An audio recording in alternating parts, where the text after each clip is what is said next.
Baik, selamat siang kepada Bapak dosen. Saya Power Rangers Lubis, NIM 1833209. Saya akan mempresentasikan topik perkuliahan kita, Bapak, yang berjudul Misi Gereja di Tengah Era Digital. Yang pertama adalah pengertian misi. Ya, di mana misi adalah sebuah partisipasi atau dalam pengutusan Allah, dan arena misi tidak ada dengan sendirinya, tetapi hanya karena inisiatif Allah sendiri, sehingga misi itu selalu melekat dengan istilah missio Dei. Ya, maka ini yang menjadi sebuah dasar semua perjalanan misi di dalam masa Alkitab. Missio Dei ini mengalami perkembangan dalam hal pengertian karena misi ini sudah mencakup dunia dan aspek kehidupan manusia.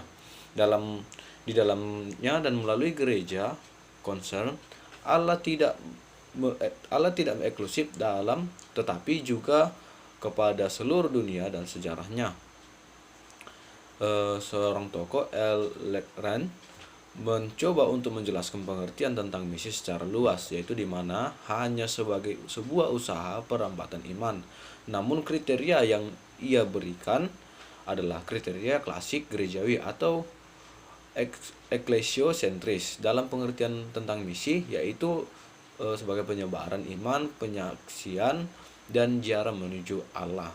Yang kedua adalah misi dalam sejarah gereja, di mana seorang teolog besar pada abad 20 yang bernama Karl Barth mengatakan bahwa misi datangnya dari Allah sendiri.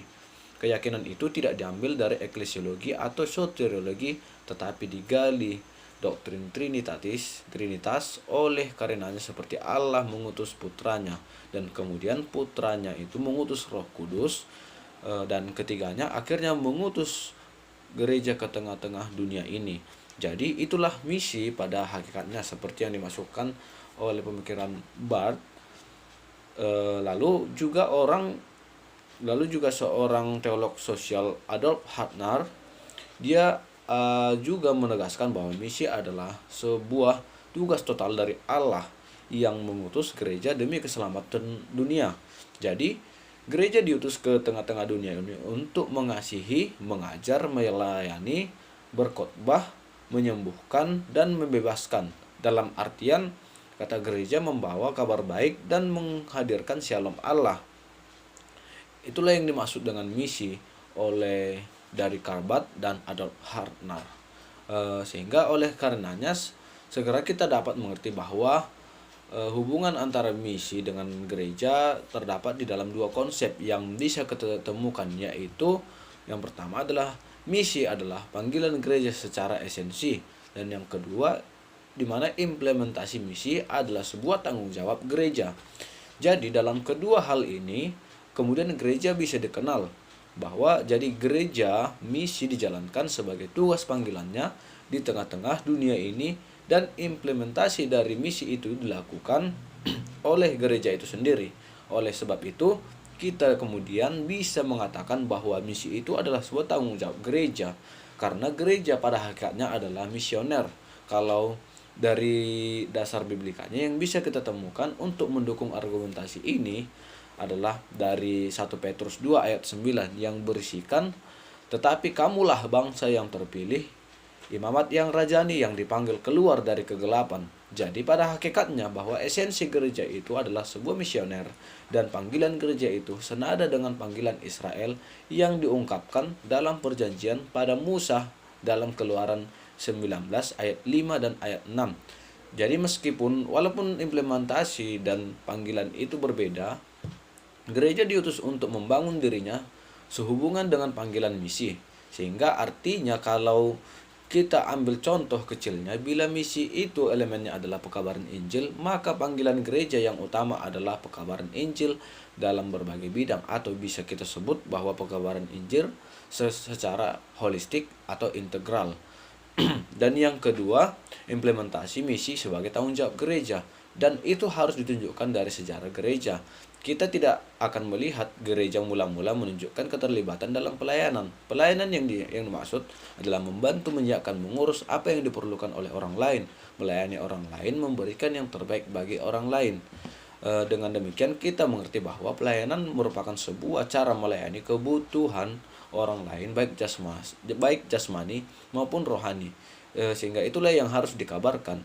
Nah, sehingga bahwa pelayanan misi ini tentu saja dapat kita lihat dalam kitab para rasul, bagaimana murid-murid Yesus, orang-orang Kristen pada jemaat perdana itu, bahwa benar-benar menunjukkan bagaimana mereka melakukan misi, melakukan pekabaran Injil itu dengan melibatkan hidup mereka sendiri, sehingga mereka tidak hanya berbagi sosial pengetahuan tentang bagaimana Kristus menyelamatkan mereka, tetapi lebih dari itu bahwa mereka membagi hidup mereka sendiri, sehingga seperti yang saya beritahukan bahwa tadi pada perkuliahan sebelumnya ya, bahwa inti misi dari itu tidak hanya transfer knowledge atau pengetahuan, tetapi merupakan sebuah transfer of life. Bahwa bahkan kalau kita lihat misalnya Paulus sebagai pokok pengajar pekabaran Injil di masanya tidak selalu mengungkapkan ucapan syukurnya kepada Allah tentang bagaimana ia bisa terlibat dalam pekabaran Injil tersebut yang menjadikan sukacita bagi Paulus, dan itulah yang selalu dia ulang dalam setiap suratnya sejauh yang kita bisa selidiki dalam kitab suci. Sehingga misi di zaman pertengahan yang terjadi antara tahun 300 sampai 1500, bahwa seorang tokoh Thomas Aquinas dengan karyanya yang berisi tentang melawan orang kafir, bagaimana kekristenan sudah berhadapan dengan orang-orang yang di luar kekristenan yang dia sebutkan juga sebagai orang kafir.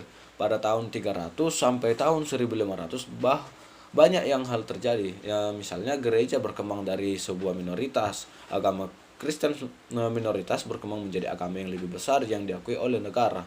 Kemudian bagaimana Yudaisme dan kekristenan mengambil jalannya masing-masing. Lalu bagaimana sejarah gereja terjadi perebutan antara tahta dan altar. Lalu bagaimana gereja berkembang biak. Keanggotaan gereja menjadi penting. Dogma dirumuskan menjadi sesuatu yang final. Gerakan-gerakan misi apokalipto dari Bapak Gereja, lalu memasuki era kolonial yang ditandai dengan kehadiran Thomas Aquinas yang menjadi sebuah patron dalam berteologi. Berikutnya bahwa misi di dalam reformasi sekitar tahun 1500 sampai 1800, bahwa para reformator tidak terlalu tertarik pada usaha PI, tidak terlalu memikirkan bagaimana PI secara ilmiah. Namun yang lebih menonjol dari misionaris pada masa Pietisme ini adalah bahwa Martin Luther dan Justinus, di mana ortodoksi pada zaman ini cenderung memperhatikan sifat iman yang lebih objektif dan meninggalkan keselamatan yang personal. Sebagai pietisme menunjukkan ekstrim lain yang menekankan secara berlebihan pengalaman secara subjektif. Itulah yang menjadi ditekankan di zaman reformasi ini. Selanjutnya bahwa misi dalam zaman abad pencerahan, misi oleh misionaris lebih bersifat sentrifugal, di mana lebih ke arah luar. Mereka lebih untuk melakukan penginjilan secara individu. Gereja semakin berkembang dan giat dalam melakukan pekabaran Injil.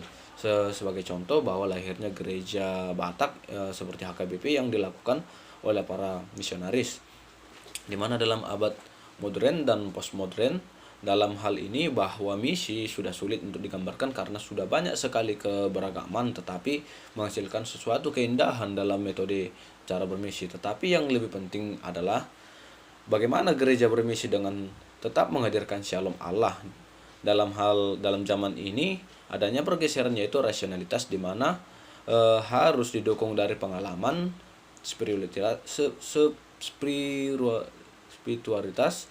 Lalu keduanya adalah pergeseran secara skema, yang artinya gereja menjadi subjek dan budaya dan atau suku menjadi objek. Tetapi sekarang bukan subjek objek, namun tetapi sudah menjadi lebih subjek objek dan subjek yang artinya bahwa melakukan dialog untuk menyatakan kebenaran yang dipahami oleh berbagai pihak. Yang ketiga, penemuan kembali dimensi teologis, bahwa jika dulu zaman pencerahan adanya sebab dan akibat, tetapi sekarang tidak harus selagi seperti itu, bahwa ada segala sesuatu yang di luar yang dapat kita pahami dari arah yang mengarahkan kita. Lalu di zaman ini orang tidak lagi melihat bahwa tidak tergantung kepada teologi, namun semua orang sudah bisa menerima bagaimana orang lain bisa menerima kehidupan tanpa harus memaksakan kehidupan sesuai standar kita. Yang ketiga adalah era digital, di mana menurut penulis menurut kami bahwa di era digital adalah sebuah zaman di mana teknologi berkembang semakin meningkat dan orang-orang yang sangat menerimanya. Seperti pada tahun 2019 ada sekitar 5.112 miliar pengguna seluler, 4.388 miliar pengguna internet, dan 3.484 miliar pengguna media sosial aktif, di mana semuanya grup ini tumbuh antara 2-9% sejak 2018 yang lalu, dan diperkirakan akan terus tumbuh dan meningkat sepanjang 2020 dan tahun-tahun yang akan mendatang. Ini kami dapatkan dari laporan global digital pada tahun 2019. Media sosial di satu sisi setelah menjadi bagian dari kehidupan sehari-hari bagi kebanyakan orang.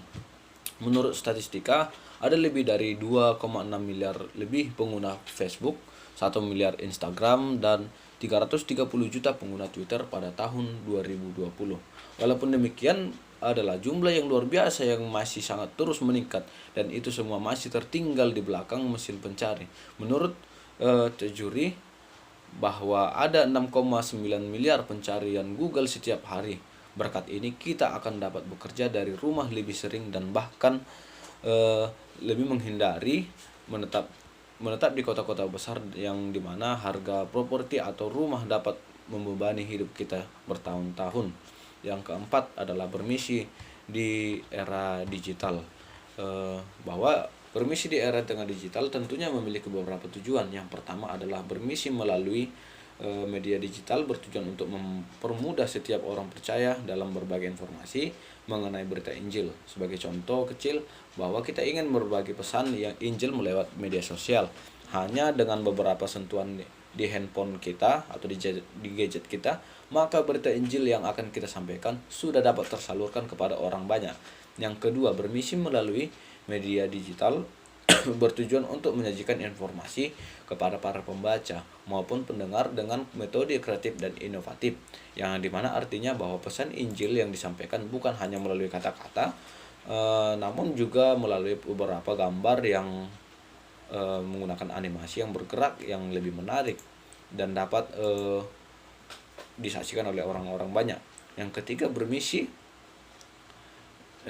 bermisi melalui media digital bertujuan untuk menjangkau setiap lapisan masyarakat yang sulit untuk dijangkau karena keterbatasan lokasi dan waktu, di mana yang dimasukkan adalah melalui media sosial. Seseorang dapat terhubung dengan individu yang satu dengan yang lain, walaupun mereka pada lokasi yang berbeda dan waktu yang berbeda. Melalui media dan pesan Injil ini dapat mudah dijangkau oleh setiap orang yang terhubung dengan jaringan internet walaupun berada di pelosok sekalipun. Dan yang berikutnya adalah tujuan dari bermisi di daerah digital tersebut sudah sangat terrealisasi di banyak gereja. Sebagai salah satu contoh adalah jemaat dari gereja yang sudah mudah untuk dapat mendapatkan berbagai informasi mengenai keadaan dan struktur gereja. Terlebih lagi dalam bentuk misi pelayanan dalam era digital sekarang, seperti contoh adalah seperti banyaknya khotbah live streaming yang diadakan di dalam media sosial yang sedang banyak digunakan oleh berbagai kelompok masyarakat dan bahkan organisasi, sehingga fitur ini dapat ditemukan dalam Facebook, Instagram, bahkan juga YouTube.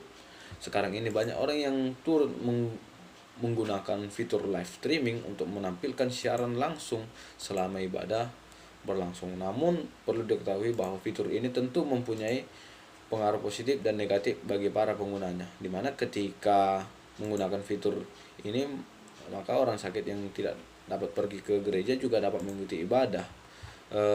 Dan terakhir, bagaimana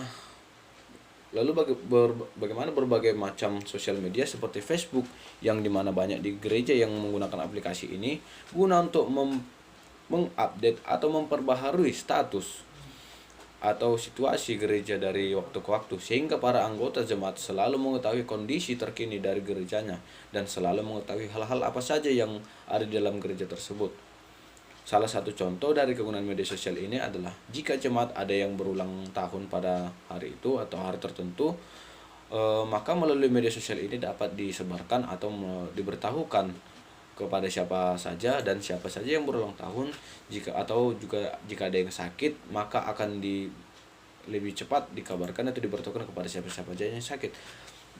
Bahwa melalui media sosial ini juga maka banyak orang yang terbantu, seperti contohnya orang sakit, dan maka akan mendapat banyak pertolongan dari doa yang berbagai orang yang mengetahuinya.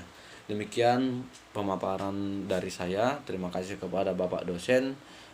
Mohon maaf jika ada perkataan yang salah, dan salam sehat buat Bapak dosen. Terima kasih.